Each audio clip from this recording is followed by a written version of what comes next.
toda esta iniciativa, doctora Basurto, y por doctor Ferreira. Excelente presentación.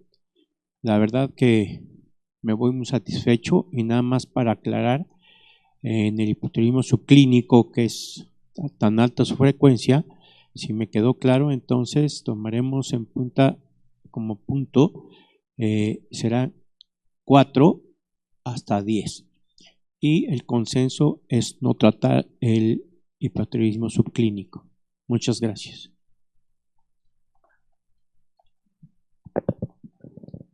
Gracias por su comentario, doctor. Con respecto a lo del punto de corte, para considerar hipotiroidismo subclínico, sí hablamos de TSH a partir de 4 hasta 10 subclínico, porque más de 10 ya se considera un hipotiroidismo franco o clínico. Pero el consenso no es no tratarlos, ¿sí? El consenso es tratarlo de manera individualizada, de acuerdo a la clínica, si hay anticuerpos positivos o no, ¿sí? Porque hay pacientes que tienen un perfil de hipotiroidismo subclínico y con intervenciones, ¿no?, en el estilo de vida o cuando viene a ver el transitorio, pues volvemos a hacer la evaluación y está bien. Pero pacientes que tienen anticuerpo positivo habla de que es un hipotiroidismo que está iniciando y que va a progresar por la tiroiditis de Hashimoto. Y pacientes sintomáticos, porque también vemos de todo. Hay pacientes con TSH en 50 y no dicen que sienten nada.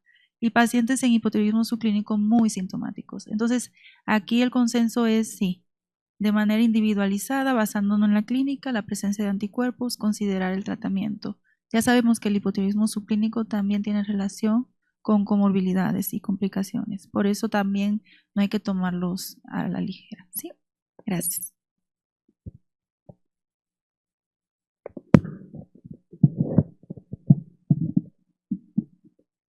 Gracias.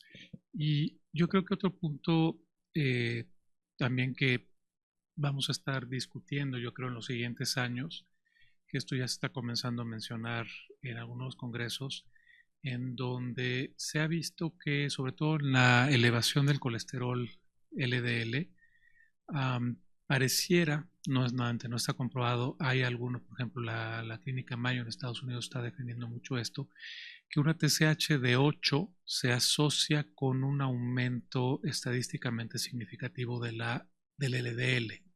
Entonces comienzan a sugerir que en pacientes con LDLs elevados, con TSHs arriba de 8, podría ser un punto para comenzar a pensar en tratamiento, aunque nuevamente eso no está reconocido universalmente. Gracias, doctor.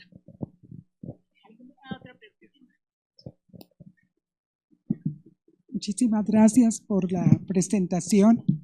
Excelente presentación y me alegra estar aquí y escucharlos. Pero mi pregunta es precisamente, las personas posmenopáusicas o premenopáusicas, yo he visto que se dispara este problema, esta enfermedad en ellas. Quisiera saber si el hecho, ahora, bueno, sabemos perfectamente que las hormonas o los reemplazos hormonales, antes decían que no, que el reemplazo hormonal en una mujer posmenopáusica nada más hasta los 60 años.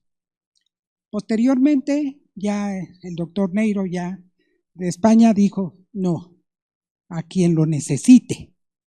De tal manera que mi pregunta es la siguiente: si tenemos una paciente posmenopáusica ya con un cuadro de este tipo que ustedes acaban de mencionar, si en un momento y con una gama sintomatológica en todo su esplendor, quisiera saber si en ellas el hecho de dar reemplazos hormonales disminuirían o abatirían el problema tiroideo. Gracias. Muchas gracias por su pregunta. Estamos hablando de dos ejes hormonales distintos que en cierto punto pueden converger, ¿sí? No podemos estimar que al tratar la menopausia se va a corregir el hipotiroidismo, ¿sí?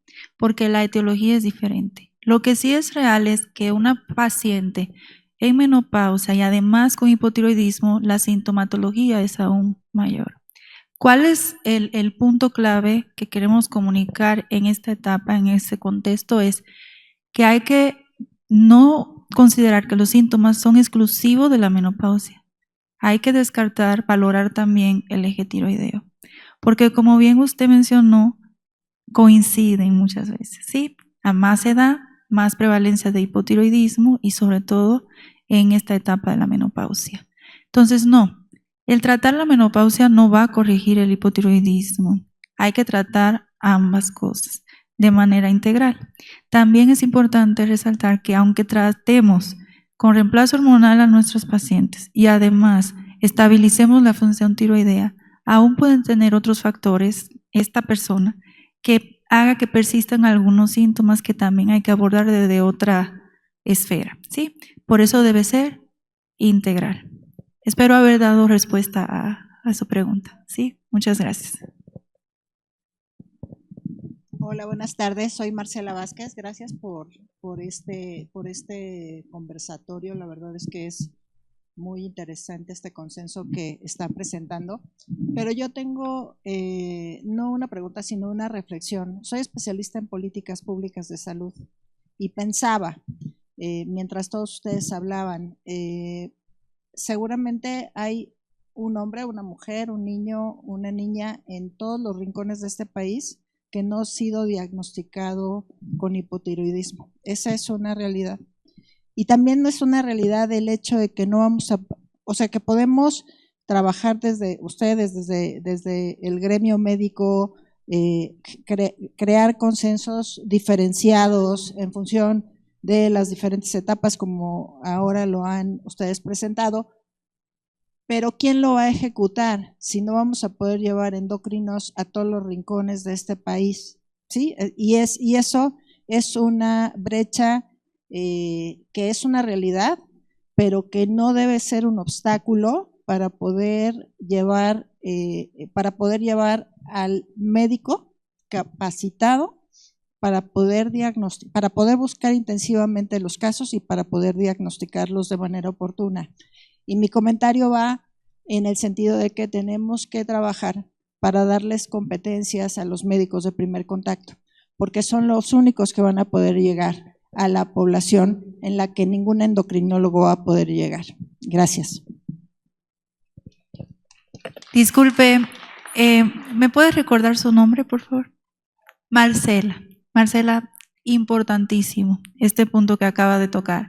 Y de hecho es importante que resaltemos que el principal objetivo de este consenso, de la reunión de las reuniones que tuvimos, fue precisamente crear un documento para que los médicos de primer contacto, los pediatras, los geriatras, los ginecólogos, todos puedan tener una herramienta que esté uniforme, ¿no? Que hablemos todos más o menos en el mismo acuerdo para poder abordar esos pacientes, porque bien es cierto, somos muy poquitos endocrinos para la población y la demanda lo está demostrando.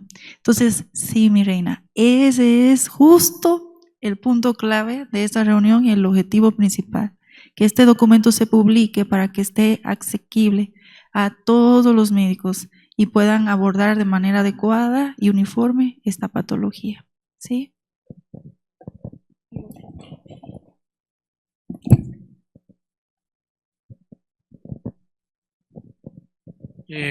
Su pregunta es pertinente. Desde hace mucho tiempo, objetivos de la OMS, de OCDE, es que el primer nivel de atención debe de tener las competencias para diagnosticar. Nunca vamos a tener el número necesario de especialistas y subespecialistas, pero quiero poner en la mesa, ¿por qué no tamizaje universal en el embarazo en el primer trimestre en el sector salud? Ese es un reto importante. Y de la mano, ¿por qué no podemos tener nosotros incidencias y prevalencias basado en todo esto? Entonces, la toma de decisiones en salud es esto. Y si hablamos de costo-beneficio, tamizar a todos nuestros pacientes en el primer trimestre debería de hacerse. Si vemos cifras, difícilmente un sistema de salud lo podría hacer. Entonces es otra limitación y que lo vemos. Entonces hoy estamos celebrando el Día de la Tiroides y creo que este documento va a ser de ayuda, pero lo más importante es este derecho a la salud que se tiene en la Constitución, porque me llama la atención positivamente que en este consenso se recomiende por evidencias expertos este tamizaje en el embarazo. El otro punto que tendría relación con las políticas públicas es que la medición de perfil tiroideo no se hace en primer nivel, se hace en algunos sitios de segundo nivel y generalmente se envía a tercer nivel el paciente para su medición y generalmente espera. Estoy hablando por la institución más grande que es el IMSS, pero que se repite. Entonces sí, también necesitamos incluir el perfil tiroideo con hacerlo más accesible desde el primer contacto. Adelante, doctora. Sí, precisamente yo iba a tocar algo parecido a lo que acaba de comentar la doctora Basurto. En el momento actual estamos ante una situación de medicina de la precisión, ¿no? Y la medicina personalizada. No podemos generalizar tan fácilmente porque existen casos muy explícitos, muy específicos, muy claros, a los cuales habría que considerar una terapia inicial, aún considerando que tiene una etapa subclínica o está con datos subclínicos por laboratorio, pero tengo muchos factores de riesgo por abajo que sé que esa paciente no me va a responder igual al tratamiento hipolipemia antihipertensivo, a reducir la obesidad, a la diabetes, en fin, a todo lo que ya conocemos si no le doy la terapia hormonal pertinente. En este sentido, y que sería muy conveniente porque pues, vamos a los especialistas, siempre nos llegan aquellos pacientes ya en etapas muy avanzadas de todas las enfermedades y ya con todas las complicaciones habidas y por haber, el poder tener ese tamizaje, pero muy simple o sencillo en etapas tempranas, quizá no incrementaría tanto el costo a nivel de la atención primaria de la salud si tienen ese TSH. ¿Qué tanto puede incrementarse la atención de ese grupo de primer contacto de atención si se considera la TSH para la valoración general? Y un punto importante, yo no solo me quedaría con lo que acertadamente el doctor acaba de decir de las embarazadas. Yo creo que es fundamental inicial en todas aquellas mujeres que sabemos que son las que están más predispuestas a esta patología, que se encuentran en etapa perimenopáusica, que sean evaluadas con tamizaje de la tiroides, porque sabemos que muchas de ellas van a evolucionar a problema de tiroides, incrementando considerablemente el riesgo cardiovascular. Muchas gracias.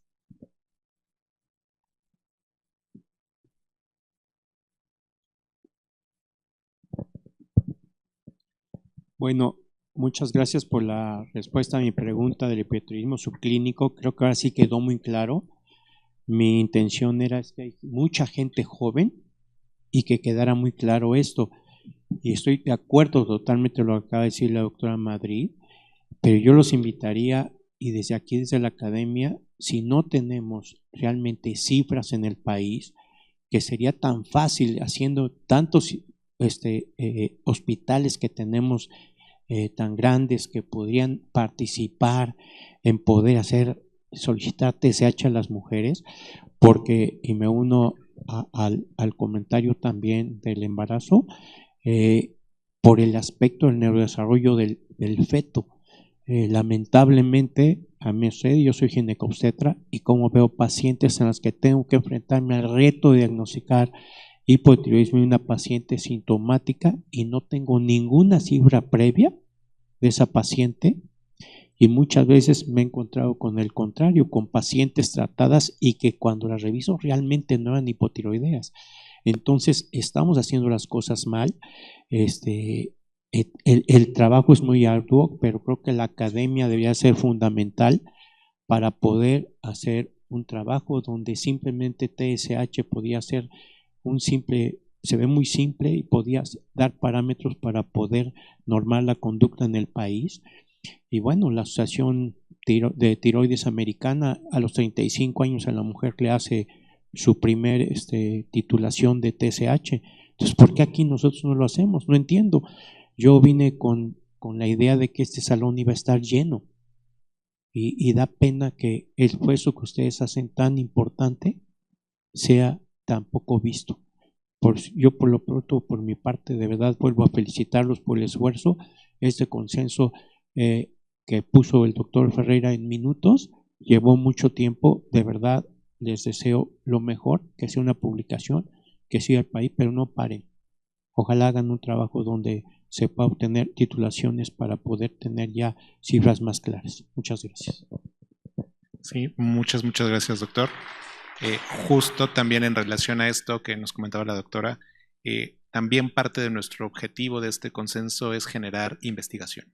O sea, aquí es un llamado a hacer investigación en enfermedades tiroideas.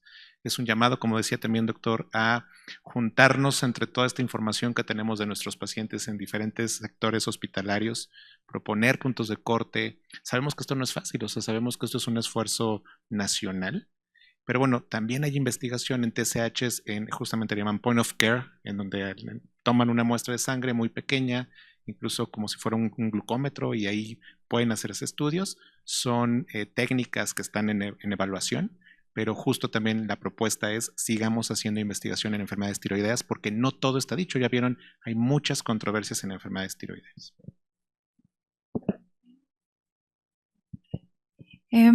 Yo creo que hay un punto muy sensible en lo que han comentado.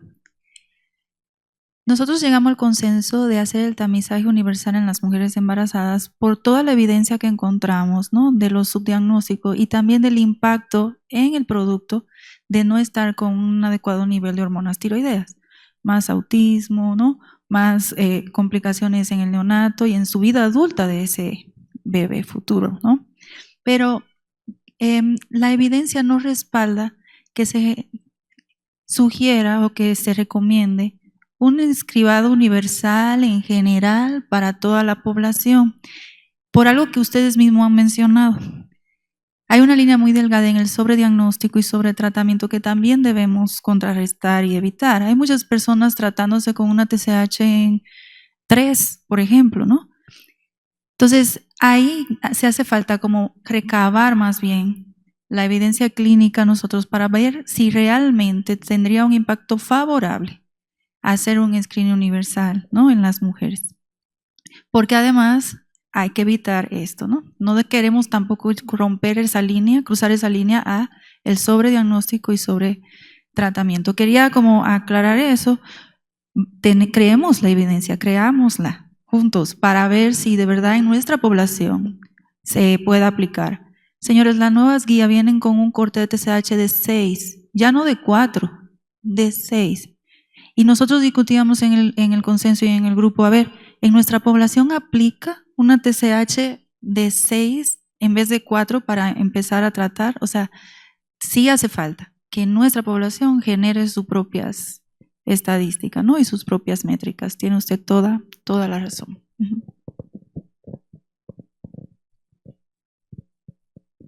Y también yo creo que un punto importante es, sí necesitamos definitivamente generar nuestra estadística, pero también necesitamos saber qué hacer con nuestra estadística. Porque de repente nos podemos encontrar, ok, con estas cifras o con mucha de eso, pero ¿y qué hago con ella? ¿Qué hago con esa cifra cuando, como bien menciona, cuando todavía parece que no nos hemos puesto de acuerdo en qué momento tratar, en qué momento no tratar, cuál es el mejor punto de corte, cuál es el mejor punto de corte?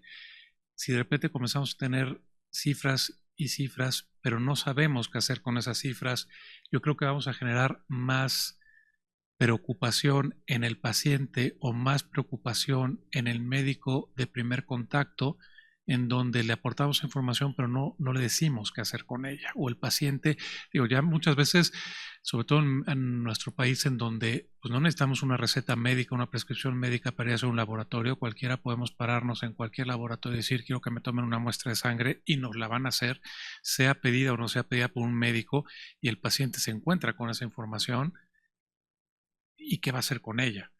Y podemos pedir pruebas, y yo diría que podemos diagnosticar hipotiroidismo si queremos en cualquier paciente buscando minusosidades, y podemos no diagnosticar hipotiroidismo en cualquier paciente buscando minusosidades. Entonces, yo creo que hay que no solamente tener la información, saber qué hacer con esa información.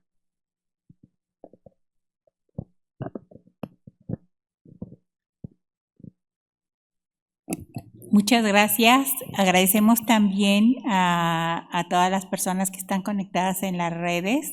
Para el Zoom han sido entre 220 y 250 personas. Todavía no tenemos las métricas de YouTube y de otras redes, pero consideramos que ha sido visto, entendido y sensibilizado a muchas personas. Esperamos que pronto esté en la publicación para que tenga más difusión. Agradecemos el esfuerzo que han realizado nuestros expertos para facilitarnos unas guías que sean comprensibles para cualquier médico, justo lo que se ha comentado y justo lo que se ha requerido. Doctor Aldo, ¿quiere algún comentario? Sí, queremos mucho agradecer a los ponentes el día de hoy. También queremos agradecer al Laboratorio Merck porque nos ayudó justamente en esta parte del consenso a reunirnos. No tiene nada que ver con el documento de consenso, simplemente fue ayudarnos a hacer esta reunión entre nosotros como expertos. Y pues muchas gracias. Yo también quiero agradecer a todo el laboratorio Merck y particularmente a la licenciada Miriam Gaona, que siempre nos ha apoyado tanto en investigación y ahora nos ha apoyado, además de todo eso, con un vino de honor, a los que por favor los invitamos a pasar a la sala primera de la academia y los esperamos ver pronto aquí.